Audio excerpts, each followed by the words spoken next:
Hello friends, ಎಲ್ರಿಗೂ ನಮಸ್ಕಾರ. ನಂದು ಪ್ರಪಂಚ ಯೂಟ್ಯೂಬ್ ಚಾನಲ್ಗೆ ಸ್ವಾಗತ. ಇವತ್ತಿನ ರೆಸಿಪಿನಲ್ಲಿ ನಾನು ಪಾಲಕ್ ಚಿಕನ್ ಹೇಗೆ ಮಾಡೋದು ಅಂತ ಶೇರ್ ಮಾಡ್ತಾ ಇದ್ದೀನಿ.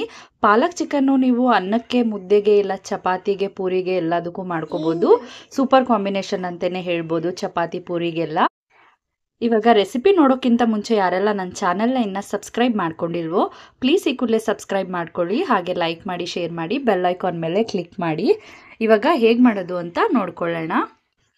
ಮೊದಲನೇದಾಗಿ ನಾನಿಲ್ಲಿ ಒಂದು ಪಾತ್ರೆಗೆ 1.5 ಗ್ಲಾಸಷ್ಟು ನೀರು ಹಾಕೊಳ್ತಾ ಇದ್ದೀನಿ. ಫಸ್ಟು ನಾವು ಪಾಲಕ್ ಸೊಪ್ಪು ಹಾಗೆ ಹಸಿಮೆಣಸಿನ್ಕಾಯಿನ ಬೇಯಿಸ್ಕೊಳ್ಳೋದಕ್ಕೋಸ್ಕರ ನಾನಿಲ್ಲಿ ಒಂದು ದಪ್ಪು ಕಟ್ಟು ಪಾಲಕ್ ಸೊಪ್ಪು ತೊಗೊಂಡಿದ್ದೀನಿ. ಕಡ್ಡಿ ಎಲ್ಲ ಬಿಡಿಸಿ ಈ ರೀತಿ ಎಲೆ ಮಾತ್ರ ಬಿಡಿಸಿಟ್ಕೊಂಡಿದ್ದೀನಿ. ಎಳೆ ಕಡ್ಡಿ ಇದ್ದರೆ ಕಡ್ಡಿ ಕೂಡ ಹಾಕೋಬೋದು. ಇವಾಗ ಇದನ್ನು 2-3 ಸಲ ಚೆನ್ನಾಗಿ ನೀರಲ್ಲಿ ತೊಳೆದ್ಬಿಟ್ಟು ನಾನಿವಾಗ ಇದನ್ನು ಕಾಯ್ತಾ ಇರೋ ನೀರಿಗೆ ಹಾಕ್ಕೊಳ್ತಾ ಇದ್ದೀನಿ.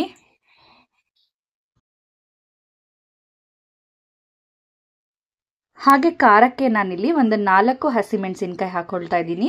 ನೀವು ಸ್ವಲ್ಪ ಖಾರ ಜಾಸ್ತಿ ತಿಂತೀರಾ ಅಂದರೆ ಇನ್ನೂ ಒಂದು ಎಕ್ಸ್ಟ್ರಾ 2 ಹಾಕೋಬೋದು. ಹಾಗೆ ಇದಕ್ಕೆ ನಾನಿಲ್ಲಿ 1/4 ಸ್ಪೂನಷ್ಟು ಉಪ್ಪು ಹಾಕೊಳ್ತಾ ಇದ್ದೀನಿ. ಇದನ್ನು ಇವಾಗ ನೀಟಾಗಿ ಈ ರೀತಿ ಮಿಕ್ಸ್ ಮಾಡಿಬಿಟ್ಟು ಸೊಪ್ಪು ಸ್ವಲ್ಪ ಬೇಯಕ್ಕೆ ಬಿಡೋಣ. ಒಂದು 5 ನಿಮಿಷ ಬೇಯಿಸ್ಕೊಂಡ್ರೆ ಸಾಕು. ಇಲ್ಲಿ ಒಂದು 5 ನಿಮಿಷ ಸೊಪ್ಪು ಚೆನ್ನಾಗಿ ಬೆಂದಿದೆ. ನೀವೇ ನೋಡ್ತಾ ಇರ್ಬೋದು, ಸೊಪ್ಪು ಇಷ್ಟು ಬೇಯಿಸ್ಕೊಂಡ್ರೆ ಸಾಕು. ಇವಾಗ ಗ್ಯಾಸ್ ಆಫ್ ಮಾಡಿಬಿಟ್ಟು ನಾನು ಇದನ್ನು ಕಂಪ್ಲೀಟ್ ತಣ್ಣಗಾಗಕ್ಕೆ ಬಿಡ್ತಾ ಇದ್ದೀನಿ. ಸೊಪ್ಪೆಲ್ಲ ತಣ್ಣಗಾಗೋ ಅಷ್ಟರಲ್ಲಿ ನಾವಿಲ್ಲಿ ಚಿಕನ್ಗೆಲ್ಲ ರೆಡಿ ಮಾಡ್ಕೊಳ್ಳೋಣ. ನಾನಿಲ್ಲಿ ಒಂದು ಪ್ಯಾನ್ಗೆ 3 ಸ್ಪೂನಷ್ಟು ಎಣ್ಣೆ ಹಾಕ್ಕೊಳ್ತಾ ಇದ್ದೀನಿ.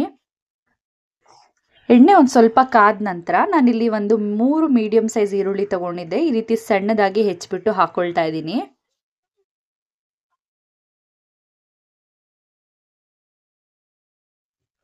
ನಾನಿಲ್ಲಿ 1 kgಗೆ ಗ್ರೇವಿ ತೋರಿಸ್ತಾ ಇರೋದ್ರಿಂದ ಇದಕ್ಕೆ 3 ಈರುಳ್ಳಿ ಸಾಕಾಗತ್ತೆ. ಹಾಗೆ ಇದನ್ನು ನಾನು ಇವಾಗ ಗೋಲ್ಡನ್ ಬ್ರೌನ್ ಆಗೋವರೆಗೂ ಮೀಡಿಯಂ ಫ್ಲೇಮಲ್ಲಿ ಫ್ರೈ ಮಾಡ್ಕೊಳ್ತಾ ಇದ್ದೀನಿ. ಇಲ್ಲಿ ಈರುಳ್ಳಿ ಕಂಪ್ಲೀಟು ಬ್ರೌನ್ ಕಲರ್ ಆಗೋವರೆಗೂ ನಾನು ಅಷ್ಟರಲ್ಲಿ ಇಲ್ಲಿ ಪೇಸ್ಟನ್ನು ರೆಡಿ ಮಾಡ್ಕೊಳ್ತೀನಿ. ಅಂದರೆ ಇಲ್ಲಿ ಸೊಪ್ಪೆಲ್ಲ ಬೇಯಿಸಿಟ್ಕೊಂಡಿದ್ನಲ್ಲ, ಅದು ಕಂಪ್ಲೀಟ್ ತಣ್ಣಗಾಗಿದೆ. ಇವಾಗ ಇದನ್ನು ಒಂದು ಮಿಕ್ಸಿ ಜಾರ್ಗೆ ಹಾಕ್ಕೊಳ್ಳೋಣ. ಹಾಗೆ ಇದಕ್ಕೆ ನಾನು 1 ಇಂಚು ಶುಂಠಿ ಹಾಕ್ಕೊಳ್ತಾ ಇದ್ದೀನಿ. 1 ದೊಡ್ಡ ಗೆಡ್ಡೆ ಬೆಳ್ಳುಳ್ಳಿನ ಸಿಪ್ಪೆ ಸುಲಿದ್ಬಿಟ್ಟು ಹಾಕ್ಕೊಳ್ತಾ ಇದ್ದೀನಿ. ಜೊತೆಗೆ 1 ಇಡಿ ಪುದೀನ ಸೊಪ್ಪು, 1 ಇಡಿ ಕೊತ್ತಂಬರಿ ಸೊಪ್ಪು ಹಾಕ್ಕೊಂಡು ನಾನು ಇದನ್ನು ಫೈನ್ ಪೇಸ್ಟ್ ಮಾಡ್ಕೊಳ್ತಾ ಇದ್ದೀನಿ. ಇಲ್ಲಿ ನಾನಿವಾಗ ಪೇಸ್ಟನ್ನು ನುಣ್ಣಗೆ ರುಬ್ಬಿಟ್ಕೊಂಡಿದ್ದೀನಿ.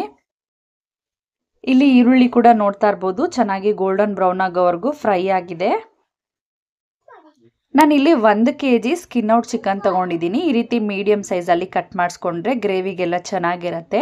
ಇವಾಗ ನಾವು ಚಿಕನ್ ಸೇರಿಸ್ಕೊಳ್ಳೋಣ. ಇವಾಗ ಚಿಕನ್ನ ಈ ರೀತಿ 1-2 ಸಲ ಎಲ್ಲನೂ ಮಿಕ್ಸ್ ಮಾಡ್ಕೊಳ್ಳೋಣ. ನಾನು ಇವಾಗ ಇಲ್ಲಿ ಗ್ರೇವಿಗೆ ಎಷ್ಟು ಬೇಕೋ ಅಷ್ಟು ಉಪ್ಪನ್ನು ಇವಾಗೆ ಹಾಕ್ಕೊಳ್ತಾ ಇದ್ದೀನಿ. ಸುಮಾರು ಇಲ್ಲಿ 1.5 ಸ್ಪೂನಷ್ಟು ಉಪ್ಪು ಹಾಕ್ಕೊಂಡಿದ್ದೀನಿ. ಇಲ್ಲಿ ಇವಾಗ 1/4 ಟೀ ಸ್ಪೂನಷ್ಟು ಅರಿಶಿನ ಹಾಕ್ಕೊಳ್ತಾ ಇದ್ದೀನಿ.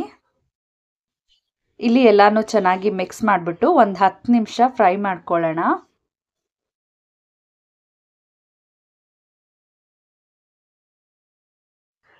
ಇಲ್ಲಿ ಚೆನ್ನಾಗಿ ಚಿಕನ್ನು ಒಂದು 10 ನಿಮಿಷ ಫ್ರೈ ಆಗಿದೆ.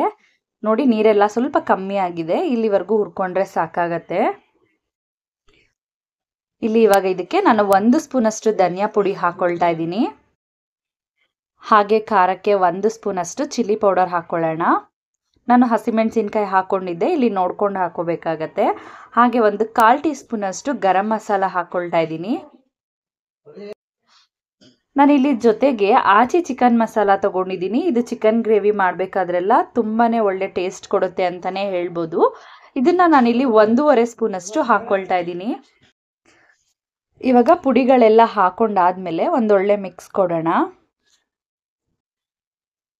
ಪುಡಿಗಳೆಲ್ಲನೂ ಹಾಕೊಂಡಾದ್ಮೇಲೆ ಒಂದು 10 ನಿಮಿಷ ನಾನಿಲ್ಲಿ ಮೀಡಿಯಂ ಫ್ಲೇಮಲ್ಲಿ ಹುರ್ಕೊಳ್ತಾ ಇದ್ದೀನಿ. ಇಲ್ಲಿ ಒಂದು 10 ನಿಮಿಷ ಚೆನ್ನಾಗಿ ಹುರ್ಕೊಂಡಾಗಿದೆ. ಈ ರೀತಿ ಎಣ್ಣೆ ಎಲ್ಲ ಬಿಡೋವರೆಗೂ ಹುರ್ಕೋಬೇಕು. ಇದಕ್ಕೆ ನಾನಿವಾಗ ಇಲ್ಲಿ 2 ಟೊಮೊಟೊನ ನಾನು ಸಣ್ಣದಾಗಿ ಹೆಚ್ಚಿಬಿಟ್ಟು ಹಾಕ್ಕೊಳ್ತಾ ಇದ್ದೀನಿ.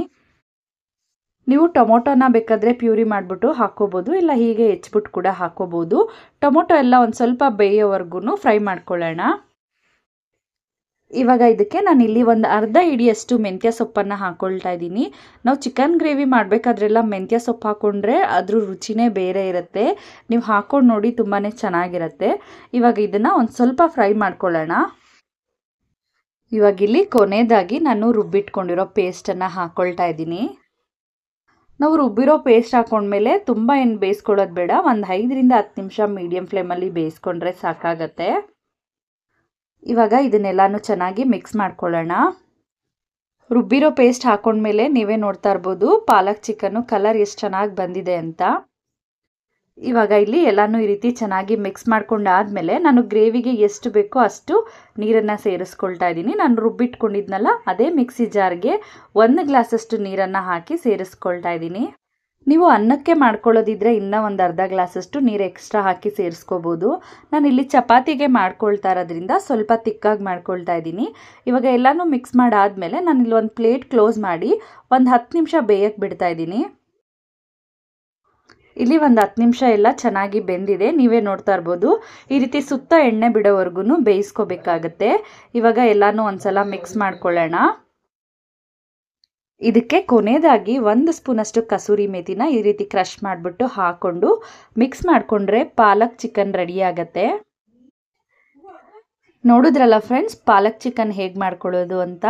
ಈ ರೀತಿ ಪಾಲಕ್ ಚಿಕನ್ ಮಾಡ್ಕೊಂಡಾಗ ನೀವು ಇದಕ್ಕೆ ಚಪಾತಿ ಮತ್ತು ಪೂರಿ ಮಾಡ್ಕೊಂಡು ನೋಡಿ, ತುಂಬಾ ಇಷ್ಟ ಆಗುತ್ತೆ. ಈ ರೆಸಿಪಿ ಏನಾದರೂ ನಿಮಗೆ ಇಷ್ಟ ಆಗಿದ್ದರೆ ನಂದು ಪ್ರಪಂಚ ಯೂಟ್ಯೂಬ್ ಚಾನಲ್ನ ಸಬ್ಸ್ಕ್ರೈಬ್ ಮಾಡ್ಕೊಳ್ಳಿ. ಹಾಗೆ ಈ ರೆಸಿಪಿನ ಫ್ರೆಂಡ್ಸ್ ಜೊತೆಗೆ ಫ್ಯಾಮಿಲಿ ಜೊತೆಗೆ ಶೇರ್ ಮಾಡಿ. Thank you.